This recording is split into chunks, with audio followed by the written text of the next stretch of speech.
Let's get more on this from Ravi Ragbir, who's the executive director of the advocacy group, the New Sanctuary Coalition. He joins us now from New York. Ravi, really appreciate you being with us.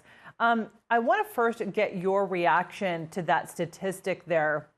More than 130 deaths over the past 7 years. Is that surprising to you or expected? It is not surprising. It's actually lower than we would expect, because what you would find is those numbers you will get from people who have families who live here or who have been deported, and that's how they will get those numbers. But there are many people who have been killed, who were deported by this administration, who have been killed, that we have no way of identifying that they were killed. So it is not surprising, and neither is it. I am the surprise that I have. It is actually so low compared to what we know is actually happening. So under U.S. law, foreigners who fear persecution or torture can ask that their deportation be suspended. The report didn't break down exactly which category a lot of these deportees fell under. Some of them had committed crimes, but others just had their asylum cases rejected. Is this sort of, I guess, evidence or research actionable here in the United States for some of these cases? So you mentioned a number of reasons why people will be deported, some of which you said is those who had criminal conviction. But they have not broken down the categories, but I would suspect the majority of them were recent arrivals who came in.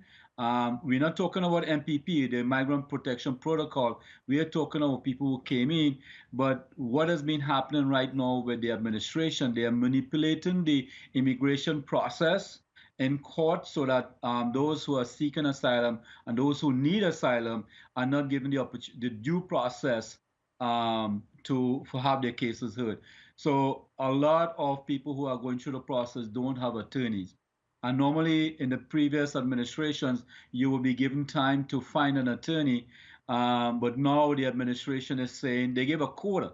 They literally have a quota for those people to deal with asylum cases. And they said 180 days. Now, 6 months sounds like a lot, but it's not, because when you look at how do you prove asylum, there's a lot of documentation is needed. But even more heinous than that is they are telling the judges have been told to tell those who are in removal proceedings in the court that they have to prepare an application within 2 weeks of their cases now being presented in court. 2 weeks.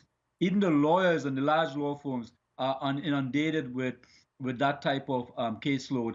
And as someone who has just come up, someone who has no knowledge of the immigration process and the massive amounts of information, how can you expect them to prepare that paperwork? So the system is, if you look and if you dig deeper into those who were deported, it is those people who came and who were not given the due process that you mentioned at the top of this discussion, where people should be, if they claim that they're afraid to go back, that they should be heard. These people are not being heard, and it is the fault of the administration. It is the fault of this government. It is the fault of the president, because he is actively these deaths are on his head and his administration. Back to you. Ravi Ragbir, really appreciate your perspective and the work that you do as an advocacy group. Really appreciate your thoughts. Thanks for being with us.